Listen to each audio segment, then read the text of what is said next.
pertama kita dipancing Pak, emosi di pagar. Punya kita di pagar. Lahannya di pagar. Oleh PT. Saya nggak tahu PT-nya, tapi surat setelah itu sih lama-lama kok jadi PT Kuku. Dipagar secara sepihak. Secara sepihak, betul. Kuku Lestari Mandiri maksudnya. Kuku Lestari Mandiri, betul. Terus? Ya kemudian kita ada surat panggilan dari kepolisian, mau nggak mau kita sebagai warga negara yang taat hukum kita datang di BAP. Jadi tanah Bapak dipagari, terus Bapak dipanggil ke polisi. Ke polisi. Gara-garanya ngerubuhin pagar.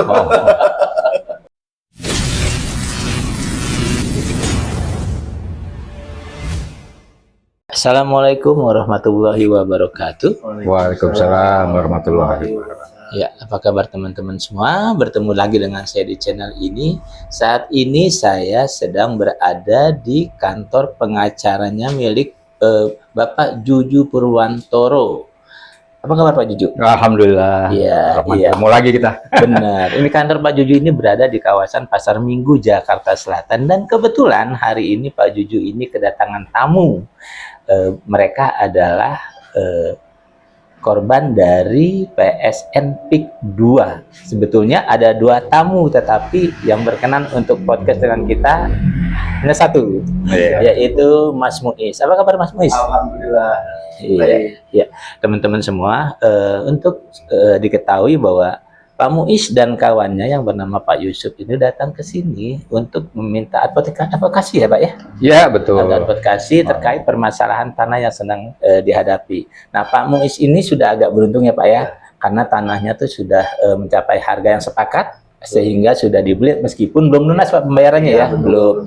Sementara Pak Yusuf itu lahannya masih dalam status negosiasi karena belum menemui harga yang disepakati ya. Disepakati, betul. Berapa sih yang ditawarkan oleh Pak pengembang ya PIK 2 untuk tanahnya Pak Yusuf? Yusuf itu, jadi untuk harga itu tergantung dari masuk ke sananya, siapa yang bawa, kemudian ya untuk harganya itu ada yang 150, ada yang 200, bahkan sampai 2,5. Kalau miliknya Pak Yusuf ditawar berapa? Tawar 200 sampai 2,5. Tapi belum dilepas ya? Belum dilepas. Oke. Pak, saya mau tanya gini, kan katanya banyak sekali permasalahan ya dalam proses pembebasan lahan itu ya. Katanya ada intimidasi, selain harga yang sangat murah. Nah, Pak Muiz ini kan sudah selesai gitu ya? Sudah Pak. Boleh tahu nggak gimana prosesnya? Pernah nggak sebenarnya ngalami intimidasi juga? Atau mungkin pernah nggak dilaporkan ke polisi karena melawan gitu ya? Iya. Bisa diceritakan Pak? Oh iya, untuk pengalaman saya dari yang punyanya leluhur saya, Bang Haji Rebo itu, pertama prosesnya itu dipagar dulu Pak. Ngomong-ngomong lahnya luasnya berapa nih? Luasnya itu 5.500. Luar biasa. Lokasi di Ketapang. Di Ketapang? Iya Pak. Oke, silakan lanjutkan. Iya, itu 5.500 itu di Ketapang itu pertama kita dipancing Pak, emosi di pagar. Punya kita di pagar. Lahannya dipagar? Oleh PT. Saya nggak tahu PT-nya, tapi surat setelah itu sih lama-lama kok jadi PT Kuku. Dipagar secara sepihak. Secara sepihak, betul. Kuku Lestari Mandiri maksudnya. Kuku Lestari Mandiri, betul.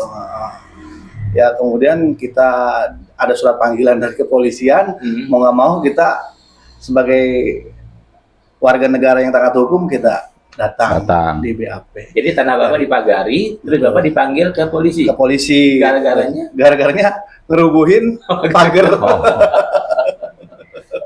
Aduh, lama-lama saya digiring Pak itu Pak. Karena kesal gitu kan, kenapa kok orang magerin tanpa izin. Ini ya.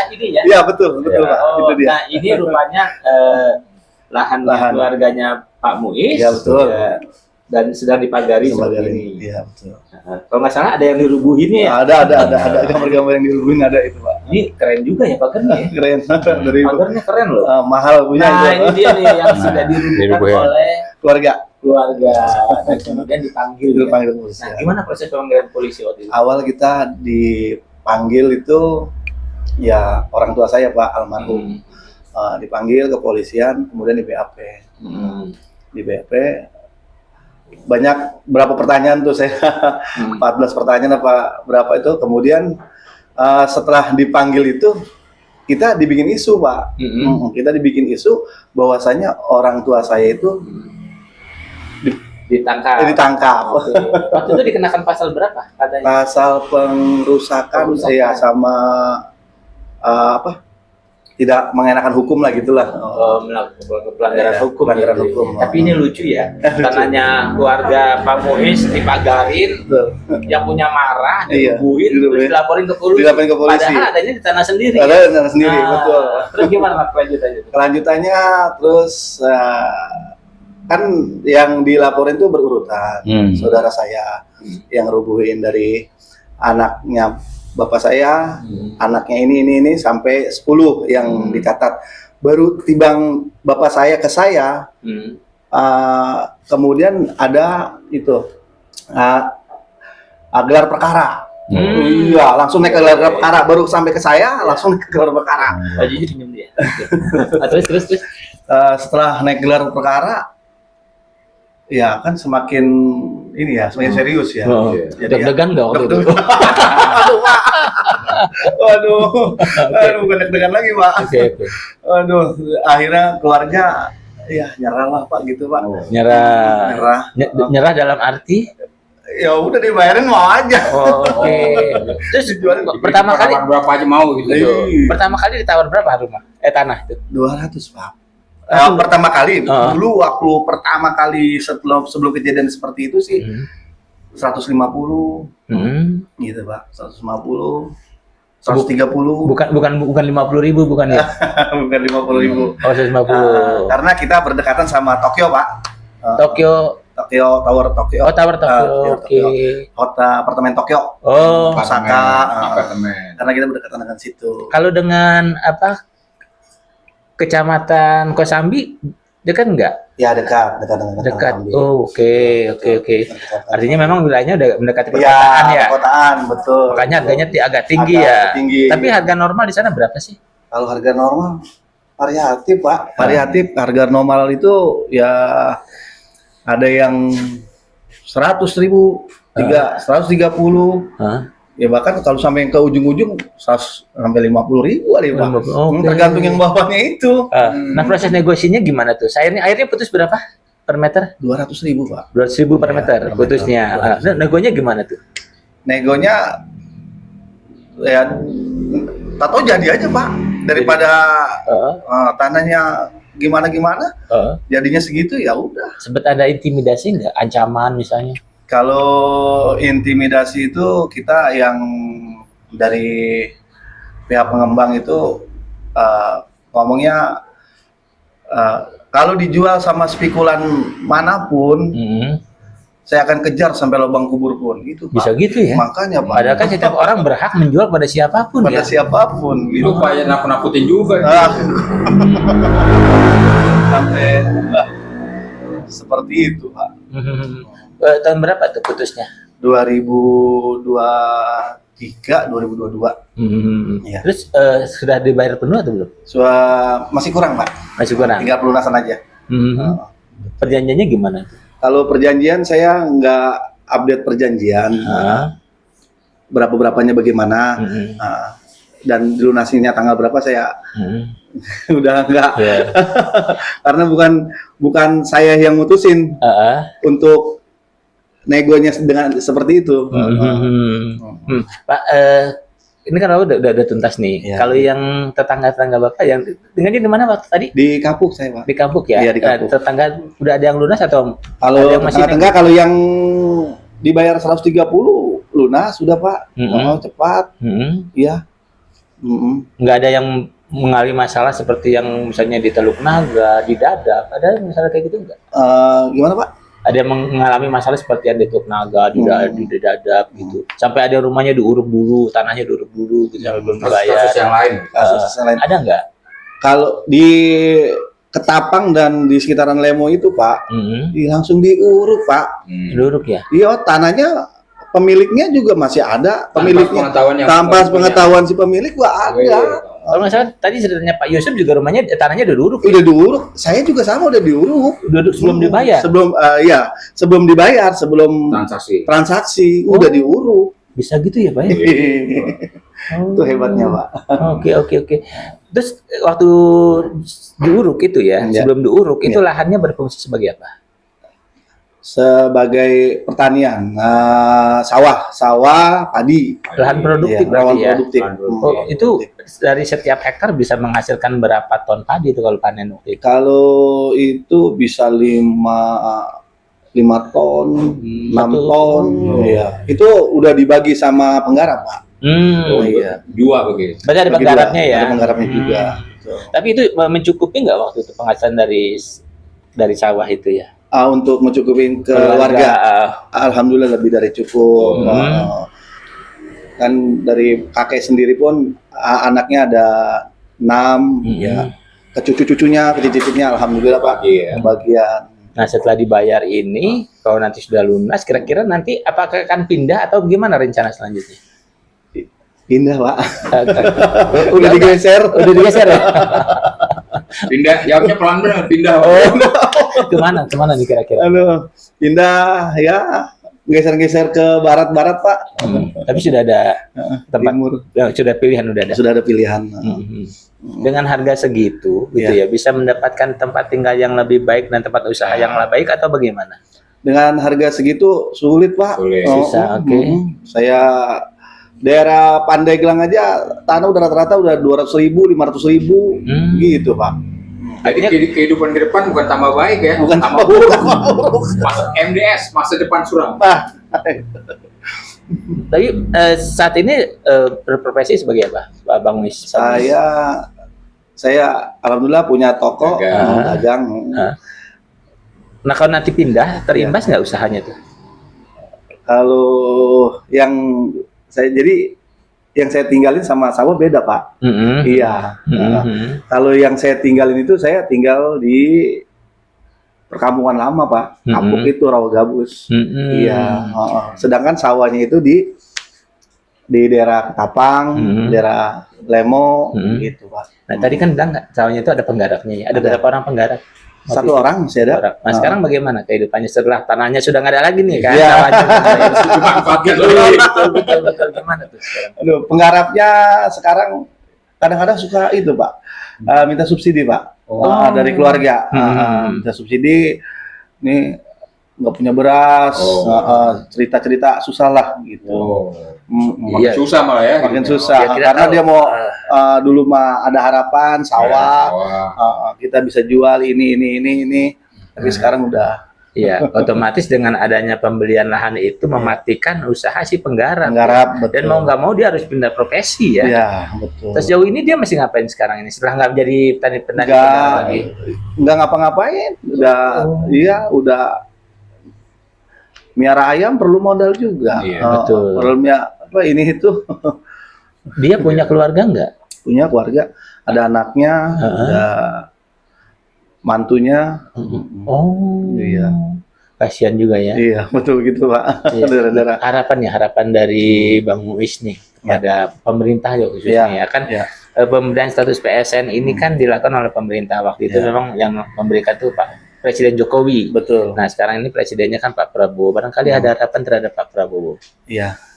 Harapan saya sih Pak, ingat sama rakyat Pak. Rakyatnya juga kalau digusurnya dapatnya besar, itu enak Pak. Buat ngebagi yang garap, yang digusur juga mau ngebangun rumah bisa selesai dengan hasil gusuran yang agak lumayan, daripada kecil nggak kebagian. Ada anak, ada cucu, nggak masa depan suram Pak jadinya Pak. Kasihan Pak. Memang biasanya Pak ya kalau dampak penggusuran tuh pasti orang membuat lebih susah. Dan biasanya justru akan menambah angka kemiskinan biasanya. Kecuali kompensasinya layak katanya. Kompensasinya di atas kelayakan itu mungkin beda cerita. Benar. Nah sekarang kita ke Pak Juju nih. Nah Pak Juju, Pak tadi beliau cerita nih lahannya itu dipagarin tanpa izin lagi. Dan beliau keluarganya ngamuk, dirubuhkan, malah dipidanakan. Bapak melihatnya gimana, Pak? Iya, ini kan fakta arogansi ya, yang tadi dikatakan Singgung adalah salah satu pengembang yang cukup besar ya, kita sebut Agung Sedayu Group lah begitu, dan ASG yang dilakukan oleh dan konco-konconya kan kira-kira begitu ya. Cara-cara yang mereka lakukan jelas merupakan suatu perbuatan melawan hukum ya, yang tidak boleh itu dilakukan oleh siapapun, merampas gitu kan hak milik atau hak warga negara gitu ya, dengan cara lahannya atau tanahnya dipagari sedemikian rupa secara sepihak dan secara arogan kan begitu ya. Itu terjadi dan itu fakta. Dan itu sangat melanggar hukum, Pak. Sebetulnya pelakunya tuh juga harus diberikan sanksi hukum juga gitu kan. Jangan mentang-mentang dia sebagai penguasa dia mau seenaknya aja menggusur-gusur rakyat seperti di zaman era modern begini loh, Pak. Kayak di zaman Belanda aja nggak begitu jam. Tapi memagari tanah orang tuh ada pasalnya nggak sih? Iya, pastilah. Ada ya. Ini kalau dikaitkan dengan hukum agraria, misalnya seperti itu menyerobot lahan orang atau pekarangan orang, itu ada sanksi hukumnya kan, Pak. Nah, yang tidak diperbolehkan pastinya kan, udah penyerobotan atau katakanlah bahasa awamnya pencurian kan gitu, misalnya tanah dipagerin, ya kan, yang tadinya sungai ada aliran airnya, sungai main diuruk aja begitu loh, Pak. Kejadiannya kan begitu ya, depannya seperti itu. Nah, itu kan sungai itu tuh kehidupan rakyat banyak tuh, halayak ramai gitu, kehidupan loh, Pak. Mereka bisa kegiatan cuci, mungkin mencari ikan di sana, terus mungkin bisa mengairi sawah-sawahnya. Cuman itu tuh begitu salah sepihak, arogan sekali, gitu, Pak. Pak, ini kan kalau Pak Muiz dengan Pak Yusuf ini kan baru dua nih.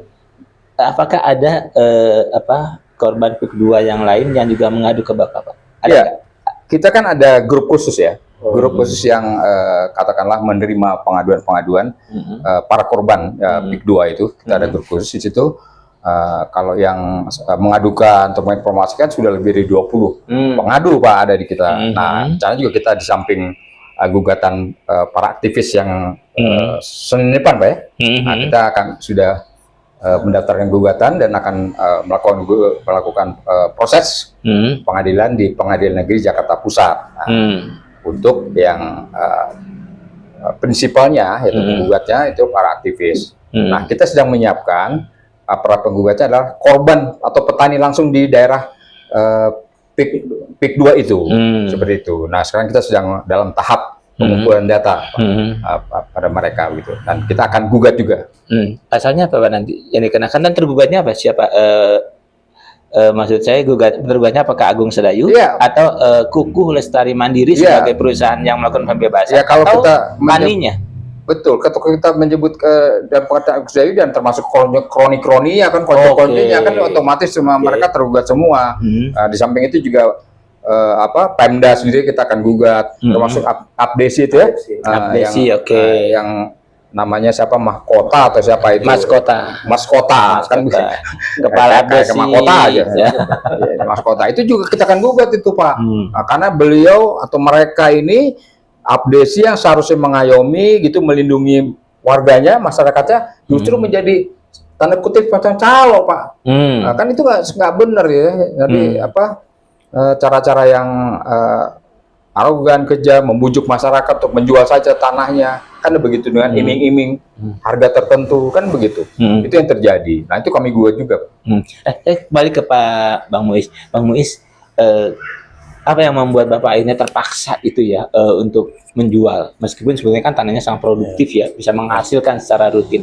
Apakah karena semata-mata tekanan dari seperti yang tadi Bapak bilang ya, dari pihak perusahaan ataupun dari calonnya gitu ya? Apakah ada tekanan yang lain mungkin dari masyarakat sekitar barangkali yang juga mungkin berpihak ke PIK 2, ada nggak?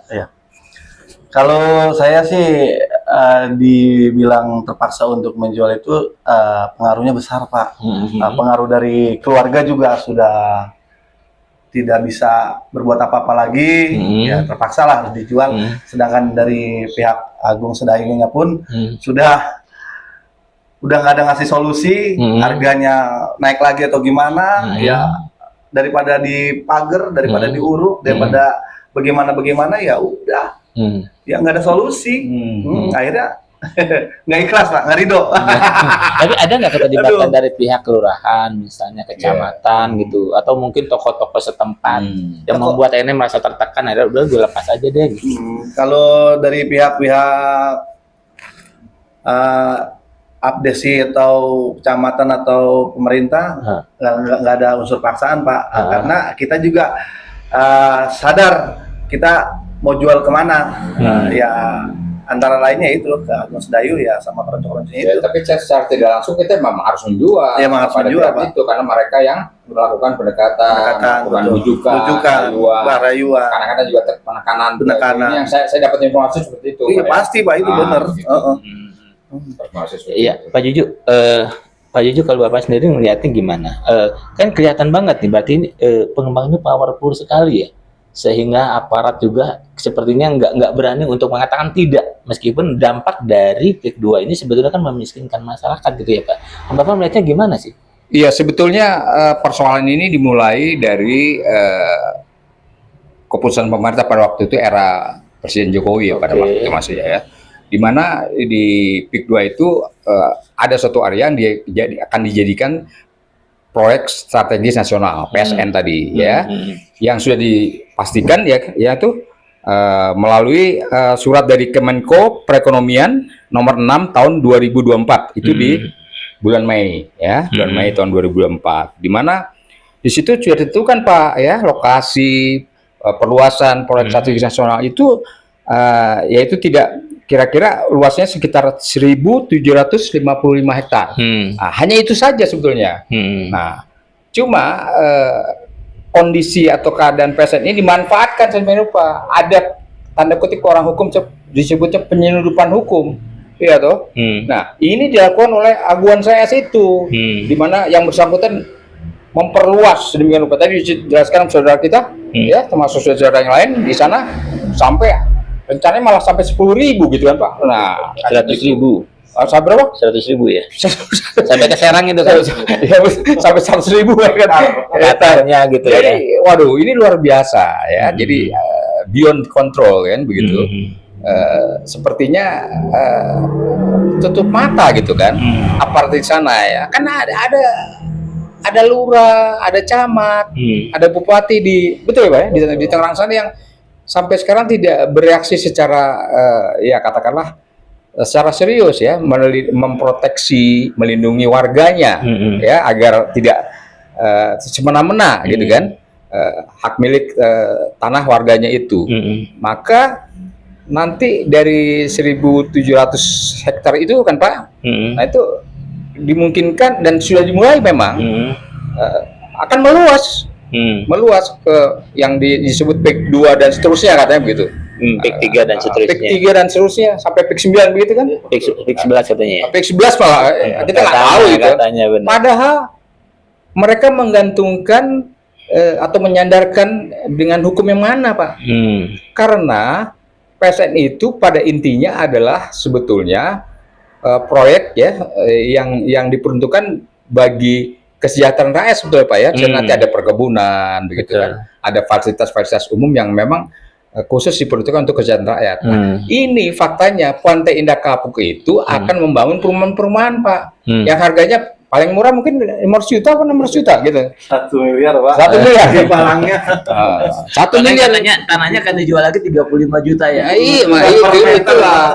Jadi ini kan memproses pemiskinan pada masyarakat juga, di mana masyarakat tadi yang digusur, ya, ditimbun tanahnya, dipaksa keluar, tidak akan mungkin bisa beli harga rumah tipe 36 sekalipun. Nah, dengan harga sekian. Jadi ini kong kali kong seperti apa gitu. Itu dia Pak. Kan kalau kita bicara tentang fungsi, tugas dan fungsi pemerintah, termasuk aparatnya, kan mereka tuh punya tanggung jawab untuk menjagakan masyarakat, melindungi masyarakat terbesar, beserta tumpah darahnya gitu. Betul sekali. Tapi kok kesannya mereka ini kok kayak nggak berani sama pengembang PIK 2 misalnya ya, sehingga warganya digusur, malah banyak yang berpihak ke sana, kayak Mas Kota misalnya kan.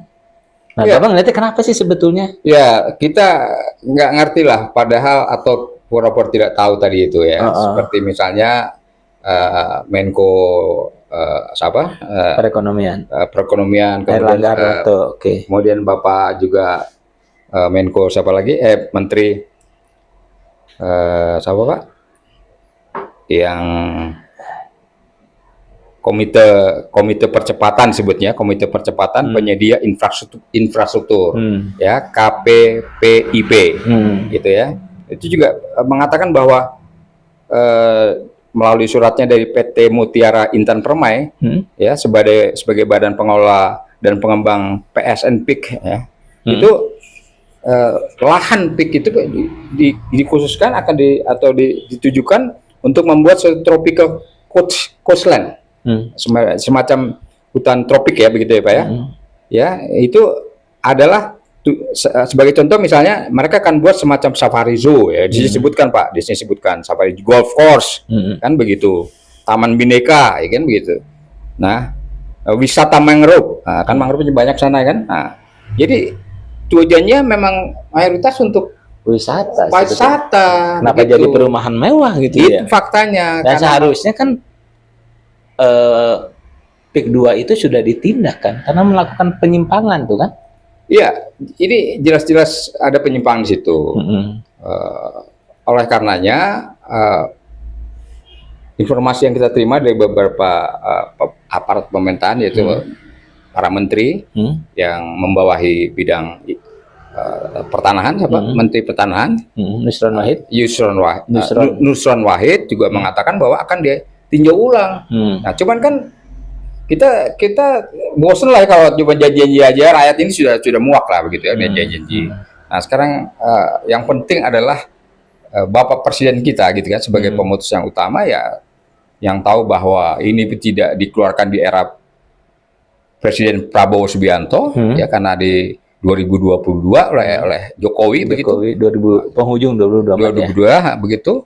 Dan kami menghendaki dicabut saja, tidak diberlakukan, karena ini jelas pelanggaran hukum tidak terjadi, begitu, yang merugikan masyarakat banyak pastinya, begitu Pak. Ketika nanti korban PIK 2 ini menggugat ke pengadilan gitu ya, itu pengadilan mana nanti Pak? Bagaimana? Pengadilan Kita rencanakan di Pengadilan Jakarta Pusat, bukan di Tangerang ya?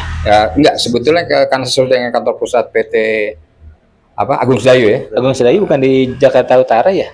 Di Penjaringan. Itu ada cabangnya juga. Ada cabangnya di situ. Itu kira-kira nanti yang dituntut apa Pak? Ya, artinya paling utama adalah Presiden ya, Prabowo, agar segera membatalkan proyek PSN tersebut. Itu yang paling utama Pak. Dan mengembalikan hak-hak masyarakat kepada sesuai dengan hak-hak mereka sebelum adanya penggusuran seperti ini. Jadi dibalikinlah hak-hak masyarakat seperti semula. Karena mereka akan mati penghidupannya ke depan, mata pencariannya karena adanya proyek ini. Pemerintah tidak mensejahterakan, malah bikin susah rakyatnya. Jadi bertentangan pasal 33 Undang-Undang Dasar 45. Iya, kan kembali ke Pak Muiz. Barangkali Pak Muiz ada harapan kepada pemerintahan yang sekarang ya. Tadi memang udah diucapkan, tapi nggak ada salahnya. Mengucapkan lagi. biar lebih kencang. Harapannya itu Pak, ekonomi sulit Pak. Kalau yang mendapatkan besar itu ya sampai ke rakyat juga besar juga enak Pak. Buat rakyat kalau dapat besar juga nggak dapat 200.000 per meter atau di bawah itu, ya itu dia mau bangun rumah aja nggak cukup. Dari cucunya mau bangun rumah, duitnya udah keburu habis hasil dari itu. Tapi kalau dapatnya besar kan ya mendingan. Kemudian harapannya, ayo Pak, kalau rakyatnya udah dapat besar juga, dibagi ke bawah-bawahnya juga, itu enak Pak. Maksudnya seperti itu Pak. Nah kepada Pak Jujun nih, Pak Juju, memang tadi sudah disampaikan tuntutannya apa gitu ya. Barangkali ada yang mau disampaikan juga Pak kepada masyarakat terutama yang menjadi korban saat ini. Karena kita mendengar juga Pak, masyarakat sebetulnya sekarang ini juga cenderung ketakutan ya, sehingga buat mereka untuk memberontak ataupun katanya nggak berani gitu ya.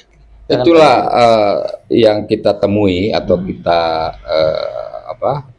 mendapatkan informasi pada sebagian besar wakil dari masyarakat yang sebagai korban, katakanlah begitu. Itu rasa ketakutan itu betul ada, ya.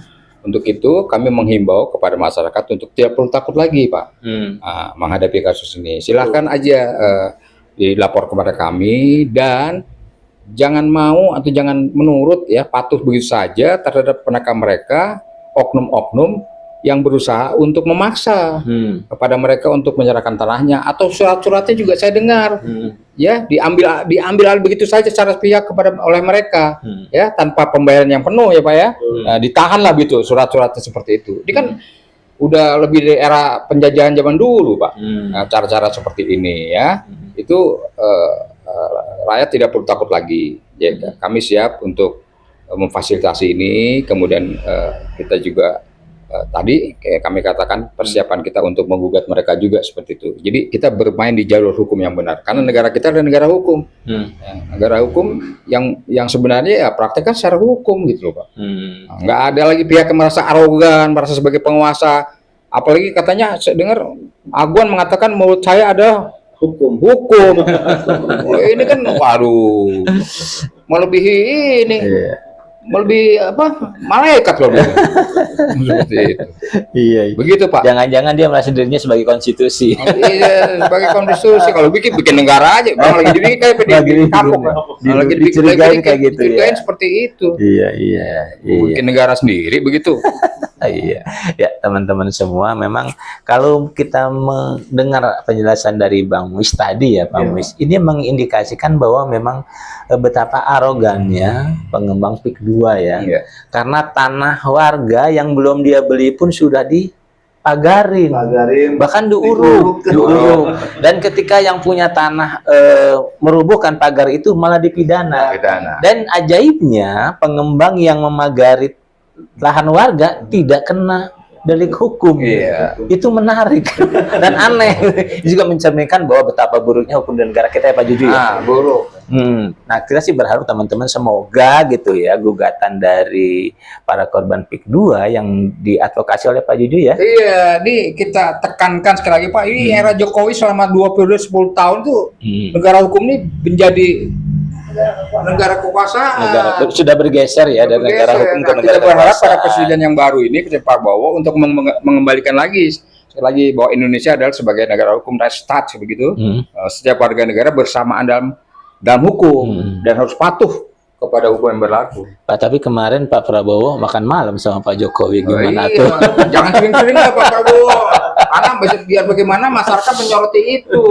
Ngapain sering-sering kepada berkunjung atau ya mendingan berkunjung kepada rakyat jelata kan kira-kira begitu Pak ya. Berkomunikasi, berdialog, apa keluhan-keluhan masyarakat itu ditampung oleh presidennya daripada harus berdiskusi sama mantan presiden Joko Widodo kan begitu. Banyak hal pelanggaran hukum dilakukan oleh Joko Widodo, termasuk anaknya Fufuafa gitu kan. Kita siapkan juga untuk gugatannya kepada mereka Pak. Ya memang memang ini PIK 2 ini jadi tantangan uji dan sekaligus ujian ya buat Pak Prabowo. Apakah Pak Prabowo ini benar-benar bisa menjadi seorang kepala negara yang bisa menjalankan tugas dan fungsi dengan baik, atau dia justru akan menjadi pengekornya Pak Jokowi gitu tidak ya. Ada bedanya kan. Tapi memang masyarakat kan sekarang berharap banget sama Pak Prabowo dan ada satu yang bisa kita pertimbangkan kan dari Pak Prabowo, bahwa dia tuh basicnya militer, bahwa dia ditempa sebagai untuk bisa punya nasionalis, dan dia juga dalam pidato-pidatonya juga mengatakan saya akan mensejahterakan rakyat. Iya, dan semoga gitu ya masyarakat tuh nggak kecewa sama Pak Prabowo, dan Pak Prabowo itu mau menepati janjinya minimal. Itu satu kalimat yang menarik tuh. Apa itu? Para pelanggar hukum akan saya kejar sampai ke mana? Kalau Bang Semut. Kalau Bang Semut. Kan itu menarik tuh. Iya.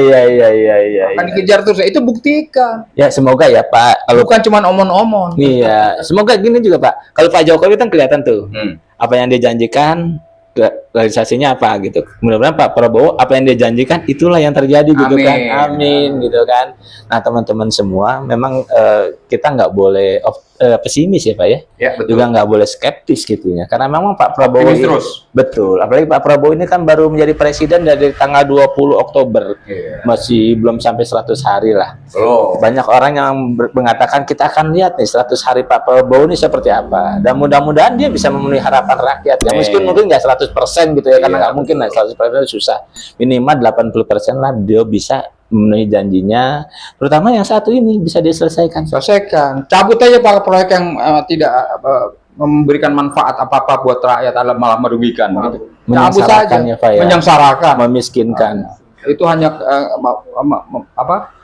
menguntungkan buat sekelompok orang saja. Nah, gitu ya. Nah, Pak Prabowo, semoga Bapak mendengar suara hati dari korban PIK 2 dan juga dari penasihat hukumnya nih, ya, akan berjuang untuk membela mereka agar mereka tuh nggak dimiskinkan, nggak disengsarakan secara sistematis ya, Pak, ya, melalui pemberian status PSN. Iya. Ya, semoga Pak Prabowo dengar dan teman-teman semua. Demikianlah perbincangan saya dengan Bang Muiz. Terima kasih Bang Muiz. Juga dengan Pak Juju Juwantoro. Kita bertemu lagi pada podcast yang selanjutnya. Assalamualaikum warahmatullahi wabarakatuh. Waalaikumsalam warahmatullahi wabarakatuh.